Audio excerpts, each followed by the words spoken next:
बिस्मिल्लाहिर्रहमानिर्रहीम अस्सलाम वालेकुम जमा ګران خوږه ملګرو چرته چوي خاص او باز اوسې نن اهم خبرونو سره یو خو امریکا چې کوم افغانستان سره دولس ملکونو باندې د ویزو بندیز لګولې په دې کې صورت حال دی دلته نیټو ولا کسان الریډي ناس دي 15000 خو الریډي پاکستان کې دي پریشانه کې او اورال په باندې هر قسم ویزو باندې بندیز دی د دې حواله سره اهم خبر تاسو سره شیر کوم ورسره چې کوم نن تاریخ او د طریق انصاف ډېر امیدونه یا خلکو تاسې د او چې کوم ورکرز دي هغه ته اسې یو هغه ورکول ورکو امیدونه یقینا چې غمري ختم شوی دي د عمران خان په حواله سره فیک نیوز چلیږي چې نن بخلاشي سبا بخلاشي ډیلینګ روان دي دا روان دي او عمران خان الریډي ځان پیټرن چیف کړی دا چا مشوره ورکړي دا صدا په دې صورت حال باندې تاسو سره بنن دا نیوز شیر کوم او تاسو ویډیو اخیره پر وګورئ او په دا کې پاکستان کې چې کوم ناس افغانان دي په دې حواله سره پاکستان پالیسی باندې چې کوم خبرې دي اوس خو اختر راغو اختر چټن نه پس کیږي په دې باندې تاسو سره راځم ویډیو اخیره پر وګورئ او لایک سبسکرایب او چینل سبسکرایب کړئ نو لازمي راکړئ اول برزو زم چې د عمران خان خبر در کما شارټ ولې چې اوس هغه ملتوي شو کیسه 11 جون پرې او هغه کیس کې سو هغه یو سل 90 پاوند هغه چې کم ډیر وختونه هغه التوا کې پروت و نه جوړول نو طریق انصاف احتجاجونه کولو چې عدالت ته کیس ولګوي او د منې عمران خان ته ریلیف ورکړي چې کم کې سزا شوی دی نو هغه کې امیدونه ډیر زیات خبرونه ډیر زیات فیک نیوز چلیږي دروغ دا چې کم د عمران خان فالوورز دی پاکستان کې هغه ته دروغ خبرونه رسي امیدونه ورته ورکوي او په هغه باندې ساتي انګیج ساتي د خپل لغه د پاره زه نه پوهیږم چې ولې داسې کیږي خو بهرحال زموږ فرض دی چې لکه تاسو حقیقت بیان کو چې عمران خان یو خدا دی چې عدالت کار څنګه وکي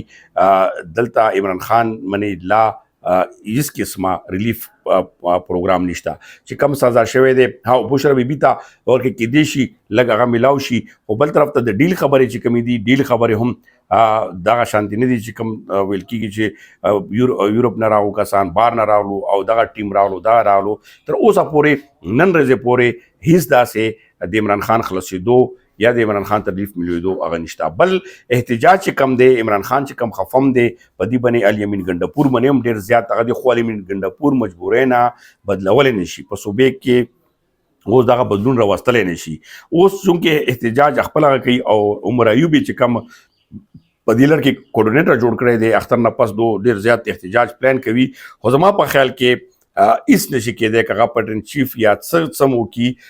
کوم اسټابلیشمنت پوزیشن دی سټرانګ دی حکومت پوزیشن سټرانګ دی وخت کې دا هغه سره نور سټرانګ شو او اوس چې کم منفي پروپاګاندا کیږي هغه پسې باقاعده نوټس جری شوی چې کم په بھارت سره جنگو په دغه کې کمنټس چې کم پی ټی آی لیډرانو ورکړیو هغه د سټیټ خلاف اوس هغه هم په ګیره کې راځي او نصیبي دا غدي صورت حال دی چې کم ورکرز دي ورکرز یقینا چې جذبات هغه شتام ورکي ډیر فالوورز هم دي خو دغه احتجاج یا دغه په باندې هیڅ قسمه ریلیف عمران خان ته یا فلال د پاره نشته اوس رزو د امریکا چې امریکا ولې په بندي ولګولې امریکا نه بلکې ډونالد ټرمپ چې کله راغلی دی هغه کله یو خوا کله دی خوا په سخت غیر خسته دي اوس باقاعده توګه افغانستان سره دولس ملکونه چې په ایران هم شامل دي نور وړ ملکونه وي خو پاکستان پکې نشته دولس ملکونه چې کوم دی هغه ته ویزا ورکولو باندې بندیز ولګولو اکه وجوهات دا خولي چې کرایسیس اوس دلته کې نوړې پیخي راغلي وي هغه کړي خو دا ټرمپ باقاعده حکم جاری کړی دی اوس په دغه کې یو خو په پاکستان کې 15000 دغه شانتي کسان دي چې هغه د امریکا یا سره ډایرکټ یا نیټو سره ډایرکټ کار کړي چې هغه ډیر په خطر کې دي چې هغه پاکستان ته نشیتلې حالانکه هغه باندې تیر انتظامیه د امریکا باقاعده توګه پاکستان ته ریټرن ورکړي چې دا د زموږ موږ دا موږ بوزو خو اوس صورت حال ډیر بدل شو نو اوس هغه په ډیر زیات هغه ژوند ته خطر ده هر څنګه مشکلات ور سره نور هم چې کم د ویزو یا فیملی کیسونه کړي نور سو کړي دا ټول وسار شو اوس په دغه صورت حال کې یونیسیار سمګر رابطو کا نور نړیوالې ادارې دي چې اوس امریکا سره به اوس کوي دا خلکو سره به کوي پاکستان سره په دې پالیسي کې به کوي اوس رزو د پاکستان چې کم پالیسی ده اوس په کې بدلون چې کوم روان دی هغه تاسو ګوري چې افغانستان سره چې کوم معاملات تکرل شول نور سیستم روان دی په دغه کې د پیور کارت په حواله سره د کابینټ خبره تا خبره وساره ده ان شاء الله کې هم ډیر زیات خ بدلون چې کوم دی هغه روان دی ورسره چې کوم صورتحال دلته د انحلال دی هغه تاسو ګوري چې جون روان دی 30 جون تاسو ټیم ورکړی شو نو پیور کارت ول خو الریډي د ذکر بل چې کم اس سی کارت دی یا نور هغه دی اوس افغانستان ګورنمنت دوره بوج نشي برداشت کولای چې دوره په لکونو خلک ورشي نو هغه پروسس د پاره هم یو پالیسی میکانیزم چې کوم جوړیږي هغه امیر متقی صاحب چې کوم دوره ده ول اختر نه مخکې واخو په سو جوهاتو لکه کارونو کې وسار شو اوس اختر نه پس چې کله غراشي په دغه باندې به باقاعده توګه یو میټینګ کیږي او دغه صورتحال به ټوټل بیا غنه پس د پالیسی چې کومه ده تاسو ته هم واضح شي په نورو غلطو خبرونو پسې مزه خو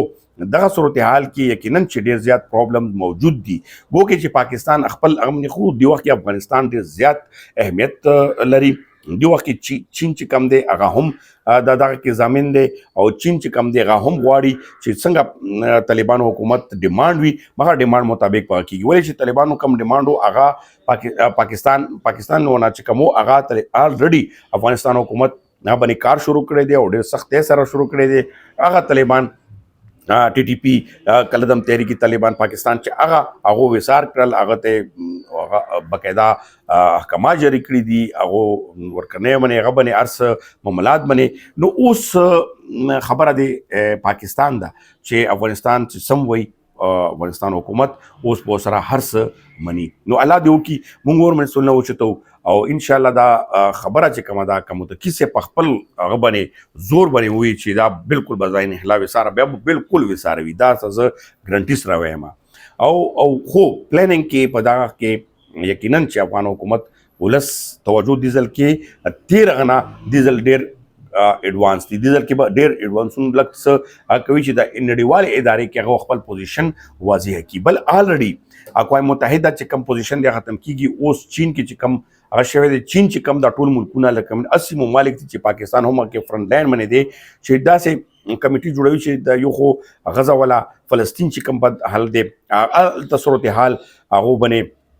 هغه کنټرول نشته اقوام متحده تش بس قراردادونه دي او لیټري دي بیا د پاکستان د هند مسله چې کومه ده هغه قراردادونه پراته دي کشمیر مسله غت پراته دي افغانستان مسله ده نو اوس دغه ځکه افغانستان ته ډیر زیات یو ګټه تلاسه کې دي چې یو خو بدی کې شامل شي بل به چې کله دا شامل کړه په کې نو د اتیا ملکونو خو الریډي افغانستان تسلیم ک نو اوس په دغه صورتحال کې به اقتصادي پرابلم نور پرابلم د نور ملکونو سره اړیکې چې کمی دي غاټ الریډي حق دي شي او پاکستان سره چې کم دي د انتهایی ضروری دي او مرتون کې وخت ګوره تاسو ته لږ خبرونه دي کوم زه سره اتفاق نه لرم چې وزیر اعظم شریف لاړو الته کې چې کم امن جرګې ته کومه کمیټي تاسو ته ویلو چې هغه کا په دې کمیټې کې هغه د افغان ایشو شامل ده د هغه سره د نور سره خو دغه شان دي کلم نشي ممکن کېدی چې زبردستی کار او کړی شي نو دې سره زبر دا ویلا ختم کوم ان شاء الله نو ویلا صاحب بیا تاسو په خدمت کې حاضرېږم احترام راغلو مصرفیات عمر کې زیات شو خو کوم خبرونه چې ضروری راځي تاسو سره به مخ کېږم او تاسو مینی او تاسو کمنټس انتظار وي ډیره مننه خوشاله آباد اوسئ